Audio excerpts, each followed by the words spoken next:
Aloha! In this video, our sixth in the acids and bases series, we discuss approximation techniques. These make your ice calculations easier. The ice tables sometimes lead to difficult equations to solve for x, and if you know how to use approximations, you can make your life easier. Well, in the last video, we discussed one of them, which helps quite a bit. It's when you can ignore the autoionization of water and basically assume that the initial proton and hydroxide concentrations equal 0. Check out the last video if you want to review that one. In this video, we'll discuss a couple of others that'll help you out. The first is the X's small approximation. So this is our second one, and here's our example, which describes that approximation. Let's find the pH of 0.522 molarity acetic acid. This is the molecule of acetic acid. That's the acidic proton right there. And the Ka of acetic acid is 1.8 times 10 to the minus 5. So a pretty small equilibrium constant.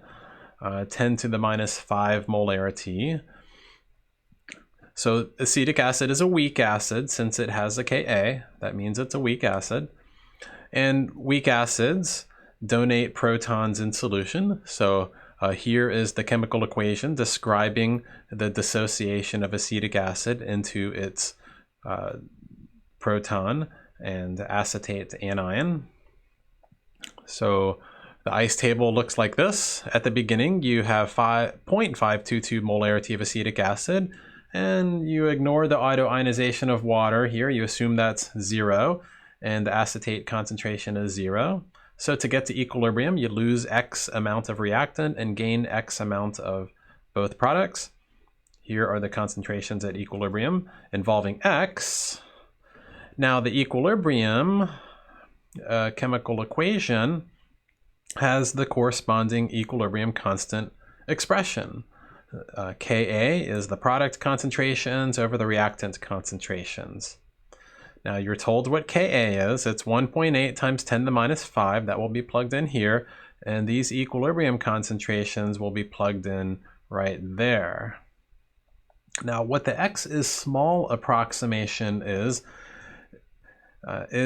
it says you can ignore this X right here.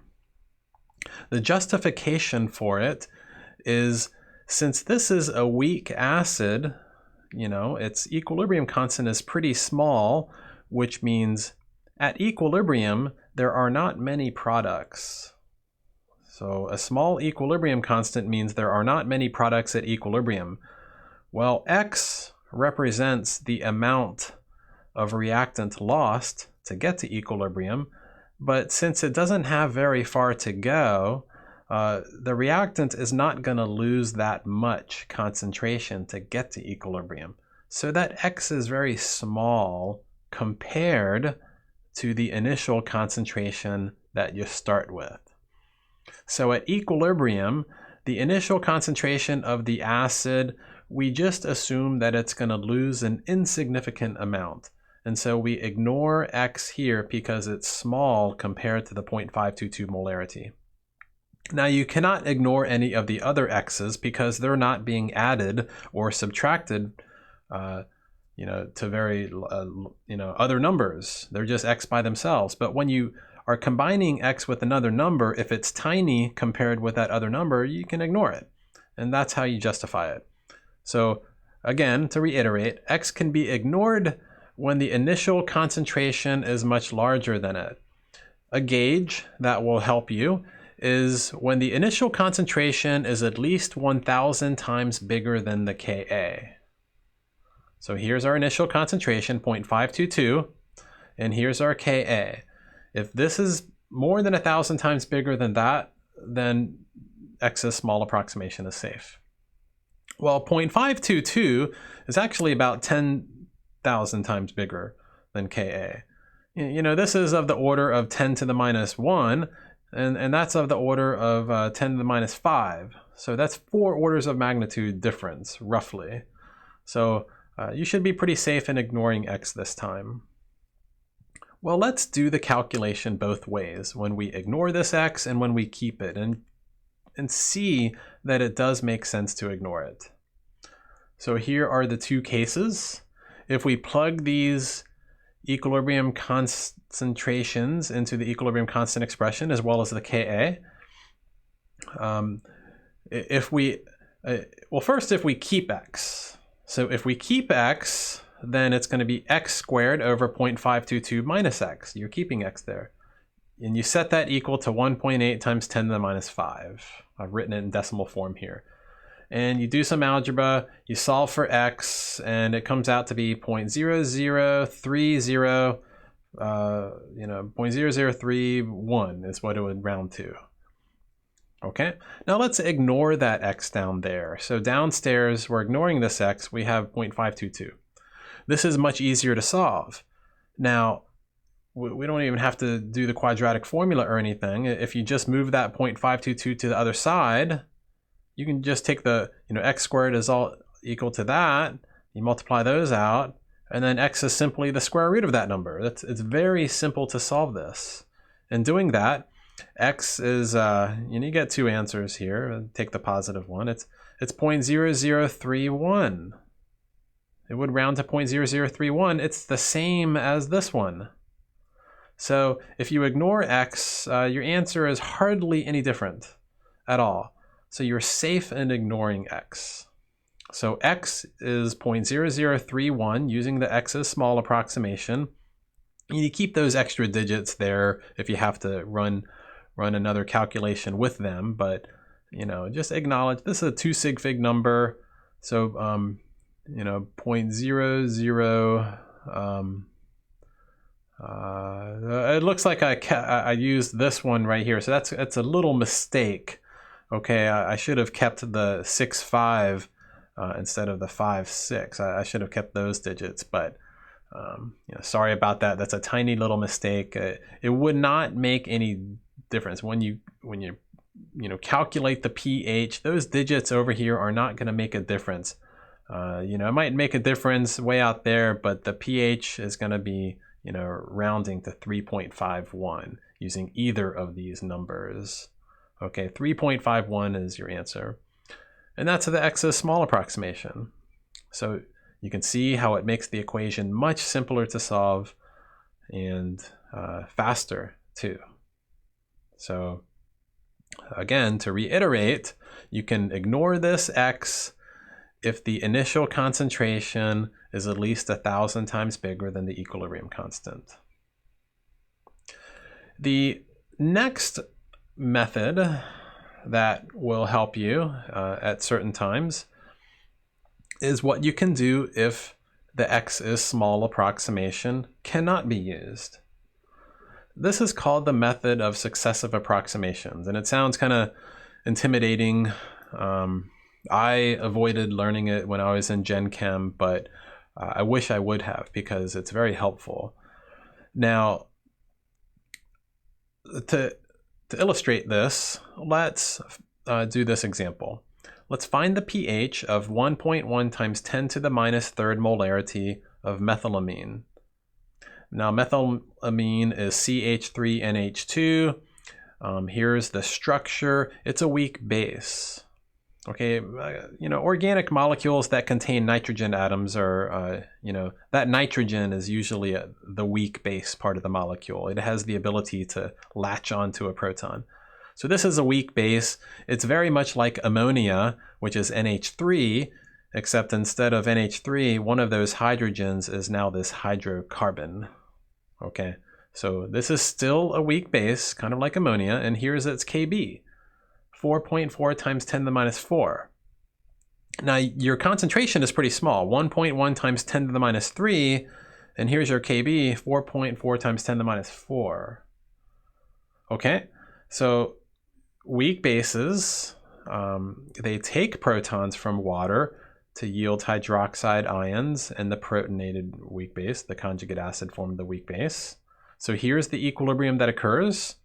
The initial concentration is 0.0011, 1.1 times 10 to the minus 3. And the initial hydroxide concentration is basically 0, for, ignoring water's autoionization. And the protonated methylamine is 0. And so you lose X amount of reactant and gain X amount of products. And here are the concentrations at equilibrium. And this chemical equation has the corresponding equilibrium constant expression. Now, when you plug in the equilibrium concentrations and the equilibrium constant into that expression, this is the equation that you're dealing with. Okay, you're supposed to solve for X here. Now, when you compare the initial concentration with the equilibrium constant, this is 10 to the minus 3 and that's 10 to the minus 4. That is not 1,000 times bigger. You would not be smart in using the X's small approximation to find your X. Well, the interesting thing is the method of successive approximation says ignore X anyway. Okay, just do it anyway. It'll be okay. So here's the equation that you're solving for X. Ignore that X anyway. Let's rearrange this equation. Let's move this to the other side. So 0.00044 times this equals X squared. And so X equals the square root of 0.00044 times this. And there's that X that you're going to ignore. So ignore that X anyway. Let's just set it equal to 0. Okay, that's how you ignore it. You just ignore it. Set it equal to 0. And then when you're taking the square root of this, it's very easy to calculate that. You can punch it in one stroke in your calculator. And, your X comes out to 6.957 times 10 to the minus 4. So that's what you would calculate X to be if you ignored X anyway. This is called the first approximation of X. Now this X that you calculated, it's not a good one because you shouldn't have done the X's small approximation. You did it anyway. So the way that you can make a better X, calculate a better X, is to take this initial X that you calculated and plug it in to this expression right there. So instead of setting this equal to 0, we're going to take the first X that we calculate and plug it in right there. Okay, so this expression, which is what we use to solve for X, we take our first approximation, we put it there, and this turns it into that. And now we do this again. All right, and we do it again, and then we calculate this again. This will be our second approximation for X, and X2 comes out to be 4.2 times 10 to the minus 4. We do it again. Okay, we substitute it in right there, we calculate it again, and we get our third approximation for X. Okay, 5.4 times 10 to the minus 4. We do it again. Okay, and again. So we calculate, the fourth approximation, the fifth approximation. We keep on doing this, and look what happens. When you keep on doing this, your X's start to hone in on the correct value. Okay, after 9 or 10 approximations, you see that the answer is 5.1 times 10 to the minus 4. Okay, there's no more need to go and do additional, x11, x12, because you would just be changing the numbers way out there where they're not significant anymore. This looks intimidating right here, but an easy way to do this problem is to enter all this into your calculator, and when your calculator calculates the result, it gives you an answer, and then you can copy and paste this and just tell the calculator to use your previous answer. Okay, and so you can, in the calculator, it would look like the square root of this times, in parentheses, that minus answer. And that means use the previous answer. Okay, use the previous answer. And then if you're a little tricky, you can just set it up so all you have to do on your calculator is press enter, and then copy, paste, enter, copy, paste, enter, and it'll keep on using your previous answer, and you can kind of automate this process. So anyway, I know that's easier said than done without showing you how to do it, but for you folks that are interested, you can probably figure out how to kind of automate this process on your calculator just by pressing the button multiple times, and you can get up to x equals 20, the 25th approximation for x really quickly. So anyway, the x ends up honing in on 5.1 times 10 to the minus 4. So that's the hydroxide concentration, 5.1 times 10 to the minus 4. So that's bigger than 10 to the minus 4, smaller than 10 to the minus 3. So that means your pOH is going to be between 4 and 3. And if you calculate it exactly, it's going to come out to be 3.29. Okay, there it is. Covered it up. 3.29. Okay, that's the pOH. So your pH is 14 minus this, or 10.71. So I should have rounded that up. 10.0 should be 10.71. So a little mistake there. But that's how you do it.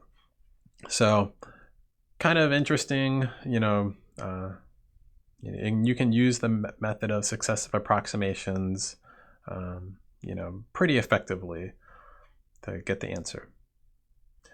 So in our next video, we will discuss how we can get weak bases from certain anions. So it'll start with an interesting observation. Okay, so stay tuned for that. Aloha.